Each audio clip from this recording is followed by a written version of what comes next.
Ok, voltamos.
E agora é um pouco distante, está lá na Rússia acontecendo o Mundial, mas, Leandro, eu ainda acho que quando a seleção brasileira entrar em campo, conquistar as primeiras vitórias, o Brasil entra como um dos grandes favoritos, se não o principal favorito ao Mundial desse ano, eu acho que o clima de Copa ele começa a ser um pouquinho diferente para nós brasileiros. Eu digo nós brasileiros que, como o Igor, talvez, não estejam sentindo necessariamente aquele clima de Copa do Mundo, e a gente vê isso, me parece, Igor, muito mais pelo momento econômico que vive o país também. Mas aí, quando o futebol acontece, e o brasileiro é um torcedor nato, a gente imagina que nós vamos ter um pouquinho mais de clima de Copa. Não te parece isso, Leandro? Com certeza, né? A gente sempre, aquela alegria de quando o Brasil entra em campo, né? O pessoal vai torcer pelo Brasil, mas como o Igor falou, né? A gente não tem mais aquilo que se perdeu. Eu lembro muito da minha infância que o pessoal gostava de botar bandeirinha, sair com a camiseta do Brasil em todos os jogos e tal, aquele apoio incondicional à seleção. Mudou-se muito isso. Mas a questão agora é a vivência do esporte, né? Então a gente fica na torcida pela seleção brasileira, que ela vá bem. Claro, vamos trazer aí muitos destaques da Copa. Eu quero destacar para o pessoal que está em casa, para que vá participando com a gente dessa transmissão, vá deixando o seu recado. Por exemplo, a Helena Rodrigues está ligada com a gente, o Arnaldo Moscato dos Santos, a Carmen Pedrotti. Olá. Bom, você que está ligado com a gente, vá deixando a sua opinião, o seu comentário da Copa do Mundo, a sua expectativa, que a gente vai ler aqui durante o nosso programa. Bom, mas amanhã já, né, Castro, vai ser um dia aí, já teremos 3 jogos. Hoje foi um dia de apenas um jogo, Rússia e Arábia Saudita, a abertura da Copa do Mundo, e amanhã são 3 jogos, né? Amanhã a gente vai ter, então, Primeiro jogo, 9 horas da manhã, para quem está começando a se acostumar aí com os horários da Copa do Mundo. O último jogo da rodada vai acontecer às 3 horas da tarde, quase que sempre. A exceção é 2 dias aí que os jogos são às 4 horas da tarde, senão acontece o último jogo começando às 3 horas. Amanhã às 9 da manhã tem Egito e Uruguai, e aí eu acho que a coisa começa a se definir no grupo 1. Para mim, a Rússia é a grande zebra desse grupo, se classificar, se confirmar a classificação. Achava que a Arábia Saudita poderia ser um pouco melhor e ir um pouco melhor nesse grupo, mas o Uruguai realmente é o grande favorito desse grupo. Amanhã, 9 horas da manhã, tem Uruguai e Egito. O Egito do Salah, que é um dos grandes jogadores do futebol mundial da atualidade e, inclusive, tem gente apostando que o Salah poderá ser o próximo melhor jogador do mundo. Mas aí também é um time, não digo de um jogador só, mas de um grande nome só, que é o Salah, mais ou menos o que se tem aí com Portugal. Embora Portugal tenha toda uma tradição muito maior do que o Egito e alguns jogadores melhores também. Depois, ao meio-dia, nós vamos ter Marrocos e Irã. Quanto é que vai ser esse jogo aí, meu caro filósofo? Marrocos e Irã, olha, eu tinha que pegar minha tabelinha lá de nosso apostas aqui, né? Mas eu acho que Marrocos, uma baita fria, né? Eu acho que Marrocos e Irã vai ser 1-1. Um chute assim, ó, completo chute, com pouco ou quase nenhum conhecimento da seleção do Marrocos, do Irã, mas eu acho que vai ser 1-1, eu não sei. Eu gostaria de, voltando aqui para a linha do Brasil agora, da nossa realidade interiorana aqui, eu acho que, eu espero que a seleção brasileira faça bonito nessa Copa, porque assim, ó, vai ser um alento pro brasileiro que gosta tanto de futebol e eu acho que isso teria que ser quase como um presente pela nossa situação que a gente vem vivendo. Eu espero que eles honrem a camiseta e façam um bom jogo, né? Porque acho que também que seja um jogo de não só um jogo de burocrático, de vitórias por placar, mas que seja realmente uma coisa brasileira, assim, um espetáculo. Eu espero que a Copa seja isso, pelo menos isso para o brasileiro, para dar essa alegria e esse gostinho, né?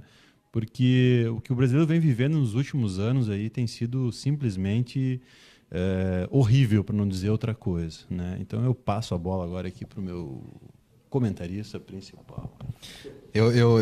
O Igor é o nosso filósofo, né? E você pode ver aí que nem Freud explica o que vai ser Marrocos e Irã amanhã, né? Antes de eu falar aqui do jogo principal do dia, e eu diria um dos principais jogos da primeira rodada, dessa primeira fase, que vai ser o primeiro grande clássico do Mundial desse ano, o jornal Olé, da Argentina, fez uma brincadeira agora, porque na partida de abertura, principalmente ali na cerimônia de abertura da Copa do Mundo, um torcedor argentino levantou e começou a gritar o nome do Messi, Messi, Messi, né? E empolgado, obviamente, que o Messi ganha aí o seu primeiro Mundial. E aí os brasileiros, né? Aí os brasileiros tiveram que brincar com ele, começaram a cantar, né? Eita, eita, eita, o Messi não tem Copa, quem tem Copa é o Vampeta, né? Pô, até o Vampeta tem Copa e o Messi não tem. Foi uma brincadeira que o jornal Olé entrou aí na pilha dos brasileiros, acabou fazendo a sua principal manchete agora à tarde, o jornal Olé da Argentina. Bacana essa. O que fique nesse clima, né, é legal. O que não pode é extrapolar, ir para briga e outras coisas. Mas o clima de rivalidade vai existir, principalmente a questão da Argentina, me parece. Daqui a pouquinho a gente vai falar aí sobre os favoritos também do Mundial desse ano. A Argentina tem essa grande expectativa, porque o Messi é o melhor jogador do mundo, várias vezes eleito aí o melhor jogador do mundo, e ele não conseguiu fazer com que a Argentina ganhasse o Mundial. Bateu na trave no último Mundial, que foi no Brasil, a Argentina ficou com o vice, mas a verdade é que o Messi pode passar a sua carreira sem um título de Copa do Mundo, justamente um dos maiores gênios que o futebol revelou nas últimas décadas. Então, tem toda essa expectativa em relação à seleção da Argentina. Agora, Leandro, amanhã nós vamos ter Espanha e Portugal. Esse jogo, meu amigo, eu vou te dizer. A seleção de Portugal não chega como favorita. Eu acho que é favorita dentro do grupo. Dentro do grupo, acho sim que Portugal é favorita a garantir uma vaga aí na próxima.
E a gente não pode dizer nada, porque isso às vezes pode destruir uma equipe ou pode tornar ela cada vez imbatível. Principalmente quando se fala na seleção da Espanha. São um esquadrão de jogadores, um melhor que o outro. Cada um tem sua qualidade. Assim como o Brasil, a Espanha é um forte esquadrão nessa Copa. A Bélgica também. São grandes seleções, diferentemente de Portugal, que vem com um homem só. E essa é uma principal diferença que o Brasil, por exemplo, na última Copa tinha. O Brasil era um time de um homem só, era um time de Neymar. Como Portugal é um time de Cristiano Ronaldo, sem os dois não brilhavam. Hoje o Brasil se coloca na fase de um esquadrão para vencer a Copa. Assim como é a Espanha e assim como, por exemplo, vem a Bélgica, uma surpresa. Mas vamos aguardar para ver os próximos capítulos dessa novela. Pode ser que teremos uma surpresa e nós vamos descobrir realmente o efeito que isso provocou na Espanha apenas nas oitavas de finais. Como você disse, nesse grupo, acredito que eles já estejam classificados. O principal jogo é este, Portugal e Espanha, um clássico, né? Mas o jogo que eu estou esperando mesmo, aliás, é o Argentina e Islândia. Este vai ser um jogaço no sábado, às 10 horas da manhã. E vai ser um jogão aí, porque a Islândia foi a zebra da Eurocopa e agora vem com tudo para cima da Argentina. E outra coisa, nós falamos agora há pouco que o Messi pode encerrar sua carreira sem uma taça de campeão mundial da Copa do Mundo. Cristiano Ronaldo também pode fazer isso. E olha que eu te digo, ele tem mais chance de encerrar, apesar de ter aí as suas 5 ou 6 bolas de ouro de melhor jogador, sem essa taça do que o Messi. Porque o Messi, na última Copa, a Argentina também chegava como está chegando agora. E chegou na final aí, hein, Castro? Eu ainda acho que a questão do Cristiano Ronaldo é um pouco mais complicada. É mais ou menos que nem o Salah, no Egito. É uma grande estrela dentro de um país que não tem jogadores de destaque como tem a Argentina. A Argentina vem com uma série de jogadores que estão nos principais clubes do mundo hoje, Agüero e por aí vai. A gente pode fazer uma lista aí, quantos nomes quiser. Até os reservas da Argentina aí são jogadores que estão nos principais times do mundo. É um pouco diferente a situação, eu acho, pelo menos, entre o Messi e o Cristiano Ronaldo. O Cristiano Ronaldo, eu tenho quase certeza, vai passar a era dele e o máximo que ele vai ter é a Eurocopa, conquistada recentemente por Portugal. Acho que é a maior conquista que o Cristiano Ronaldo vai ter em termos de seleção. Não acredito que Portugal possa estar entre os favoritos ou ser uma zebra dessa Copa do Mundo. A questão da Argentina também está num grupo que é interessante, porque aqui a gente tem a Argentina, a Croácia, a Islândia e a Nigéria. Que pode ter aí de surpresa é a Islândia e a Nigéria, embora eu ache ainda que a Argentina vai ter uma certa facilidade para chegar às oitavas de final. E voltando um pouquinho aqui, Leandro e Igor, nesse grupo B, eu vou te ser sincero, eu acho que a Espanha só classifica, depois de tudo que aconteceu, porque não tem uma terceira força.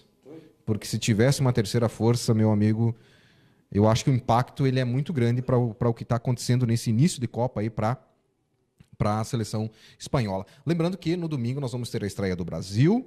O Brasil vai fazer seu primeiro jogo contra a Suíça, 3 horas da tarde do próximo domingo. Lembrando que às 9 horas do domingo nós vamos ter Costa Rica e Sérvia, que são os outros 2 times que jogam aí no mesmo grupo do Brasil, o grupo E. E até a próxima segunda-feira,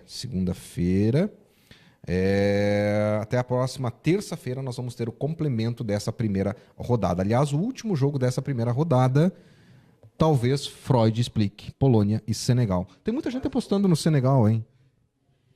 Olha, eu acho que de repente eu só te coloco em fria, só as piores situações vêm para mim aqui, né?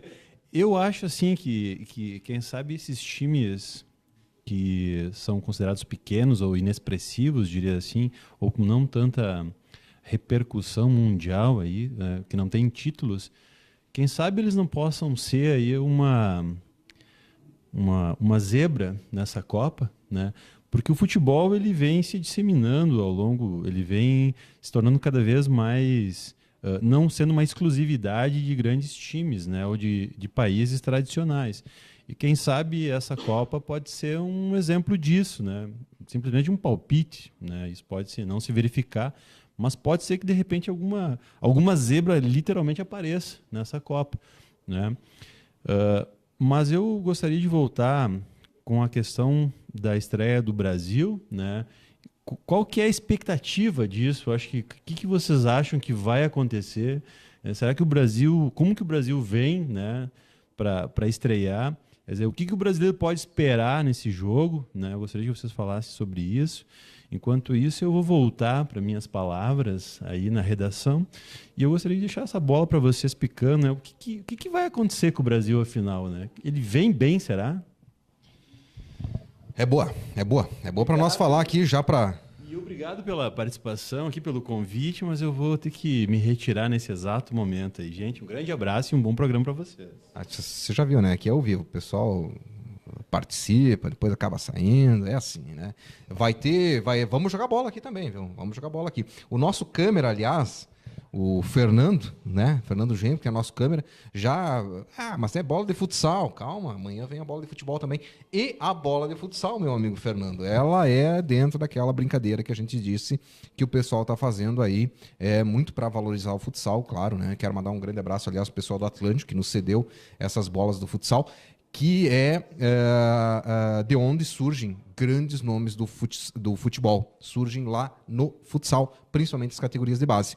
Então, por isso que a gente tem também aqui as bolas de futsal. E os nossos convidados, aí nos próximos dias, também vão ser do futsal. Agora, Leandro, eu acho que entre os grandes favoritos, o Brasil está. A minha grande preocupação é o quanto a euforia pode atrapalhar a seleção brasileira. Como é que tu vê isso? Eu vejo que o Brasil é um dos favoritos. Não tem não ser, por tudo que o Brasil tem, os grandes jogadores que tem. Agora, claro, tem a euforia. E a euforia de 2014 nos deixou na mão, né?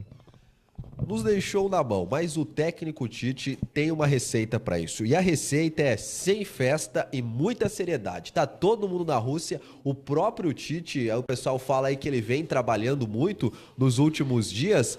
Mas o que acontece aí? A seleção propriamente praticamente não deixa nem a imprensa filmar os treinos deles. Eles estão focados no trabalho, têm feito trabalhos aí, os últimos treinos têm sido fechados, apenas o primeiro treino a pedido da FIFA foi aberto. Então, com isso aí, a equipe aí da direção do Brasil tem feito aí, a equipe técnica tem podido trabalhar de uma forma mais tranquila, trazendo essa tranquilidade. Fala, meu querido. Alguém de peso vai chegar aqui para comentar a situação do esporte no mundo aqui. A Leandra vai... Eu só vim porque eu ouvi que falaram mal da minha seleção e falaram que... Boa tarde, né, gente? Primeiramente, boa tarde. Mas eu só venho aqui porque eu ouvi que falaram mal da minha seleção e aí falaram que Portugal é melhor que Espanha. Mas vim defender a minha seleção. né? E eu espero que amanhã seja um bom confronto, porque teremos frente a frente Cristiano Ronaldo e Sérgio Ramos, 2 jogadores que se conhecem muito bem, que defendem a camisa do Real Madrid, conquistaram aí no último mês a Champions League, e vai ser um duelo bastante emocionante, né? Porque da mesma forma que o Cristiano Ronaldo conhece os pontos fortes do Sérgio Ramos, o Sérgio Ramos também conhece os pontos fortes e também os pontos fracos de Cristiano Ronaldo. Aliás, quero mandar um grande abraço ao professor Arnaldo, que está nos acompanhando, que tem sido fonte de importantes notícias que são publicadas pelo jornal Bom Dia. Caliandra, só para dizer aqui, entendeu? Só para a gente deixar claro a situação aqui. A Caliandra é um nome, né? É uma mistura aí de grego com árabe, entendeu? E deu torcedora da Espanha. Deu torcedor da Espanha. Vai fazer o quê, né? Enfim. É uma mistura de Marrocos e Irã que nem Freud explica, né? Aliás, nem o Igor conseguiu explicar aqui, porque ele saiu daqui de fininho, ele não deu o placar. Não, ele deu o placar de 1-1, né? Mas Polônia e Senegal, ele se negou. Nem Freud explica essa situação aí. Mas... Polônia... a Polônia vem bem, eu acho. Mas, enfim, nós falávamos aqui dos favoritos, e eu acho que, Caliandra, pelo fato de tudo que aconteceu com a Espanha, não que a Espanha, obviamente que a Espanha tem uma seleção melhor do que Portugal. Seria grande favorita, não só no grupo, como uma das principais favoritas ao título da Copa desse ano. Minha opinião, né? Mas, com tudo que aconteceu, a gente sabe como é que funciona vestiário. E a declaração do Sérgio Ramos hoje à tarde, hoje à tarde no Brasil, né? Ela é um pouco... Ela é reveladora. Quer dizer, clima de funerária. Quer dizer, a coisa não está boa. E a gente sabe que não é só na Espanha que isso está acontecendo. Embora toda a expectativa em relação à seleção da França, há muitos desencontros também dentro da seleção francesa. Inclusive o Benzema não tá disputando a Copa e por aí vai. Mas aí fica a grande expectativa. Agora, além de Espanha, Brasil e Argentina, que a gente já falou aqui, quem mais, na opinião de vocês, poderia estar brigando por esse título da Copa? A Alemanha vem como a principal favorita, Leandro? Vem como principal favorita, sem dúvida, porque são alguns títulos mundiais, como a seleção brasileira já nesse currículo, pesa na camisa, é uma responsabilidade e é uma equipe fria, mas que joga muito futebol. Também aí pode talvez chegar à próxima fase a equipe da Inglaterra, da França, são sempre favoritos do futebol, né? A Bélgica é a principal surpresa que todo mundo tem falado, o próprio Tite fala muito dessa equipe da Bélgica, Portugal, são as principais seleções. Apesar do meu nosso colega Igor estar aqui falando assim que poderia neste ano aí surgir um novo, mas a gente sabe que o futebol ele tem se mantido num nível muito alto entre as principais seleções do mundo nos últimos anos. Isso tem marcado aí as Copas do Mundo, tem ficado aí principalmente com os países europeus aí nas últimas edições, né, além do Brasil, por causa do nível do futebol, que ele é bastante forte, bastante grande. A gente deve ver isso aí a partir aí das quartas de finais, depois das oitavas de finais, já indo para a semi. A gente deve já ver esse nível de futebol, essa dificuldade bastante. E é ali, por exemplo, eu já acredito nas oitavas de finais aí, se passar, por exemplo, o grupo B aí, o Portugal aí deve cruzar, por exemplo, vamos dizer, com o Uruguai ou a Espanha, vai passar Portugal e Espanha do B, com Rússia e deve ser o Uruguai do A. Ali eles vão se cruzar, por exemplo, a Espanha deve se pegar uma Rússia ou vai pegar um Uruguai ali, já vai ser um jogo mais difícil para eles ali, desses dois casos. É aí que a gente vai ver de verdade qual o impacto que está acontecendo lá dentro. E, claro, ainda há uma semana ainda de preparação e nós vamos aguardar, porque, como eu disse, grandes seleções e Copa do Mundo é uma situação diferente, né, Castro? Todo mundo falando da Bélgica, mas vamos ser sinceros, né, Caliandra? Eu ainda acho que Copa do Mundo é um pouco mais complicado. A gente, nos anos 50, um pouquinho ali, naquela época aí, obviamente que nenhum de nós aqui assistiu, mas a Hungria surgia com uma potência do futebol mundial, não conseguiu ganhar a Copa. Uma das seleções que eu gostaria sinceramente de ver um dia campeã mundial, por tudo que representa para o futebol mundial, não apenas como seleção, mas o futebol como um todo, inclusive os clubes de futebol, é a Holanda. E para você ver o quanto difícil é ganhar uma Copa. A Holanda já foi campeã da Eurocopa, tem grandes times do futebol mundial, clubes que já disputaram, que conquistaram o Campeonato Mundial de Clubes, e até hoje não conseguiu vencer uma Copa. Aliás, a Holanda está fora dessa Copa. E a gente estava olhando aqui, e você sabe, Leandro, que eu só me ative ao fato de que o Chile está fora da Copa nessa semana, quando eu fui ler uma reportagem aqui na revista, que o Chile está fora da Copa, rapaz. Quer dizer, o nosso bicampeão da América está fora da Copa, assim como a Itália e a Holanda, obviamente que repercutiu muito mais a Holanda e a Itália fora da Copa, mas o Chile também é uma das seleções muito importantes do futebol mundial que está fora da Copa. Me parece, Calhandra, que embora a gente tenha Bélgica, a Islândia que surgiu, né? A Islândia é muito mais pela festa, né, islandesa, mas a Bélgica realmente ela surge como uma seleção importante nesse Mundial. Mas me parece ainda que esses grandes clubes, essas grandes seleções como Alemanha, Brasil, Espanha, Inglaterra... tem pouca gente falando da Inglaterra, aliás, né? Tem pouca gente falando da Inglaterra.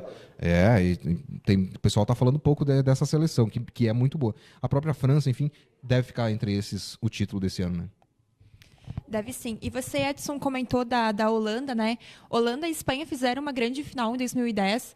A Holanda teve chances claras de se tornar campeã da Copa do Mundo de 2010, mas também aí não podemos deixar de lado as grandes defesas que o Casillas fez nessa final. E a Holanda vem sendo repercutida até mesmo por ter ficado fora da Euro de 2016, que foi uma grande surpresa para todos, pela potência e pela história que a Holanda tem dentro do futebol. Você comentou também em relação à Inglaterra, que é uma das grandes favoritas, que agora vem sendo comandada pelo Harry Kane. E uma das seleções também que eu aposto muito é a Alemanha.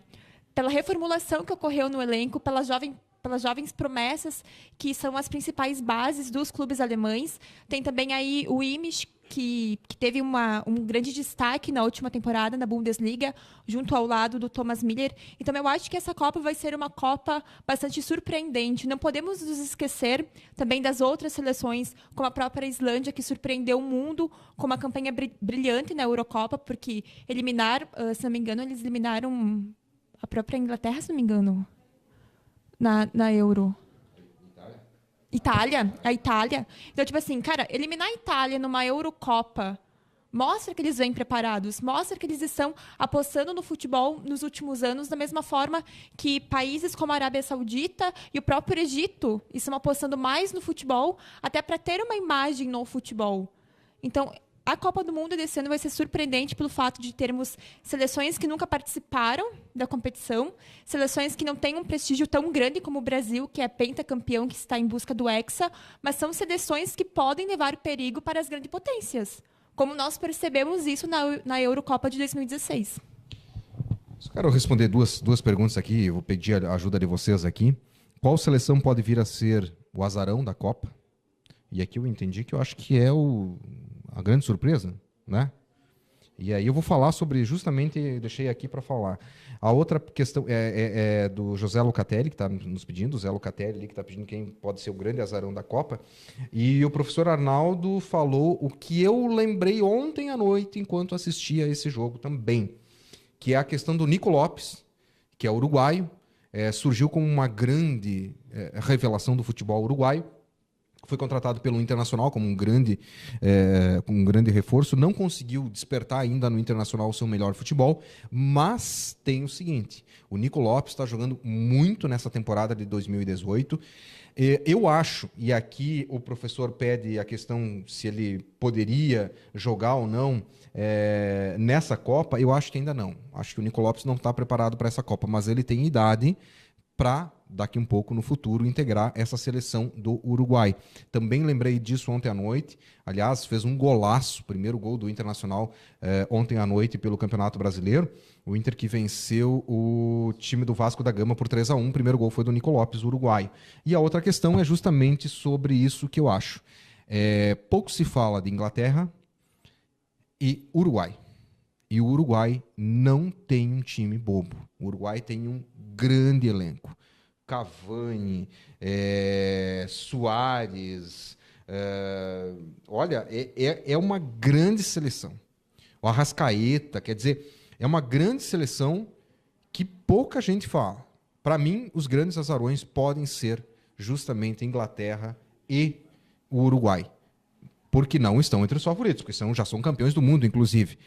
Eu não acho que a Bélgica pode pintar aí como time que vai ganhar a Copa do Mundo. Agora a Bélgica pode tirar a gente do caminho, né? Pode sim, pode tirar muita gente pela frente, mas é como eu estava falando, assim, agora até as oitavas de finais vão brilhar muitas equipes, vão passar muitos times aqui. Nós temos, por exemplo, aquela garra africana, o caso da Nigéria no grupo D, que vem para tentar incomodar a Argentina ali, para disputar uma vaga talvez com a Croácia, com a própria Islândia no grupo D. Mas, sem dúvida nenhuma, como você disse, a minha aposta neste ano como zebra para chegar aí, talvez, entre os 4 melhores no final, é o Uruguai. É uma equipe muito boa, uma equipe que joga centrada, que tem uma tática já definida em campo e, claro, que deve vir para fazer o melhor nesse campeonato. E eu sou da mesma opinião aí, que como o Tec falou, o Nico Lopes, ainda não nessa Copa, mas nas próximas eles devem entrar, assim como no Brasil também, ficou muita gente que a gente fala, né, devia ter ido, o próprio Arthur, o Luan, a gente queria ter visto esses caras na seleção. Mas eu vou falar o seguinte, ó, o Rafael Karpinski comentou aqui agora, ele falou que se o Jeromel não jogar, é perigo a seleção não levar o Hexa, alguma coisa assim, eu vi aqui ele comentando agora. Se o Jeromel jogar, leva o Hexa. Pra mim, o Jeromel só foi lá pra comer almoço, janta e café, né? Porque ele foi pra ficar na reserva. Foi pra ficar na reserva, fez falta pro Grêmio aí agora, né, no Campeonato Brasileiro. Mas assim, ó, foi pra ficar na reserva. Então assim, ó, se é pra deixar um cara como o Nicolau levar ele pra uma Copa, ele ficar na reserva, isso tira um pouco do brilho do jogador. É melhor que ele se prepare, que ele vá, que ele chegue lá como realmente ele merece, como titular, né, pra frente nessa equipe. E a minha aposta também, o meu voto fica no Uruguai. Agora vamos ver o da Caliandra. Mas além do Nico Lopes ter ficado fora, muito se falou também da não convocação do Kahneman, né? Tanto pelo desempenho, pelos títulos conquistados nas últimas competições. Qual que foi a tua pergunta mesmo, Leandro? Que eu já esqueci. Quem pode ser? Eu acho, olhando aqui, que seria o Peru, na minha opinião. Eu não sei... Em relação às últimas competições que o Peru participou e tudo mais, eu acho que o Peru deixa muito a desejar. Não no quesito de defesa e ataque, mas no quesito do elenco do Peru. Eu acho que pode ser uma seleção que possa beliscar alguns pontos agora na fase de grupos, mas eu acho que em relação a se classificar para as oitavas de final, eu acho muito, muito difícil. Muito bem. Rafael Karpinski, aliás, um grande abraço, né, meu piloto? Se preparando aí para o Rally de Panambi. O Rafael Karpinski é piloto de rally. Deu entrevista para a TV Bom Dia lá no Rally de Erechim. Bacana mesmo. Galera participando, olha, gente, quero agradecer aqui todo mundo que participou conosco. É só o primeiro programa, nós vamos estar aqui todo dia. Terminou a rodada, a gente vai estar comentando aqui, dando o nosso pitaco, né? Como é que não é. E aí a gente quer que você participe também. É só para... Esse é o Silvio Santos do meio-dia. Leandro imita muito bem o Silvio Santos. É o Silvio Santos do meio-dia. Você vai ser isso mesmo. Um abraço, viu, pra você da zoeira. Não esqueça de comprar o nosso carnê do Bom Dia, tá bom? Bom, bom, mas é isso, Castro. Muito obrigado, viu? Eu vou estar aqui às vezes vai estar outros convidados. A gente não entende muito de esporte, é o que a gente acompanha, mas a gente conta sempre com a parceria de quem está nessa transmissão ao vivo, quem está em casa, participa com a gente e fica ligado nos resultados aqui da Copa do Mundo e boa sorte para quem está começando o bolão aí da Copa, viu? Palpites para amanhã? Palpites para amanhã? Palpites para amanhã, vamos lá. Egito e Uruguai. Vai bom, rapidinho. Do que eu coloquei no bolão, a minha opinião agora? A minha opinião agora, eu acho que é 2-0 Uruguai. 2-0 Uruguai. 3-0 Uruguai. Nem sei se foi isso que eu botei no bolão, mas vai lá. 3-0. Acho que o Uruguai é muito mais time e o Salah não tá ali. Não sabe se vai jogar ainda não. Marrocos e Irã. Agora sim. 2-1 Irã. 0-0 chorado. 1-1. Um gol contra de cada um. Mas que barbaridade. Portugal e Espanha. Esse é bom, hein? Portugal e Espanha. 2-1 para Espanha. Aí falou coração. Vou botar 1-0 para Portugal. Gol do Cristiano Ronaldo. Também acho que por tudo que está acontecendo, Portugal entra com um leve favoritismo, embora eu ainda acho que a Espanha tem uma seleção muito melhor, mas acho que Portugal ou dá empate ou Portugal leva essa por uns 2-1. Tá, mas esse gol aí do Cristiano Ronaldo vai ser em uma cobrança de falta, que a barreira vai abrir, de pênalti? Como é que vai ser? Traumatizada com a final do Mundial, viu? Não sei como vai ser, mas vamos acompanhar. E é um jogo que só assistindo a gente vai ver, né? E você que está nos acompanhando aí, a gente vai terminando agora a nossa transmissão, você pode deixar o seu resultado aí, pode deixar o seu pitaco aí, que amanhã a gente fala sobre os resultados que você vai deixando aí para Marrocos e Irã. Lembrando que o primeiro jogo da manhã, às 9 horas da manhã, no horário de Brasília, Egito e Uruguai. Depois nós vamos ter Marrocos e Irã ao meio-dia, e aí então, 3 horas da tarde, Portugal e Espanha. Aliás, enquanto estiver acontecendo o jogo Portugal e Espanha, a partir das 4h30, lá por volta de 15, 20 minutos da segunda etapa, nós vamos estar conversando com vocês ao vivo, já, e aí já analisando o que pode acontecer, o que está acontecendo dessa grande partida, que para mim é o grande jogo da primeira rodada, de toda a primeira rodada de todos os grupos. E lembrando que no domingo nós vamos ter, então, a estreia do Brasil contra a Suíça, e aí Neymar e companhia. Aliás, o time do Brasil está muito bem, e não é à toa que é um dos favoritos. Leandro, obrigado. Caliandra, obrigado. A gente vai estar voltando amanhã com convidados, com mais brincadeiras, e você pode participar, claro, conosco das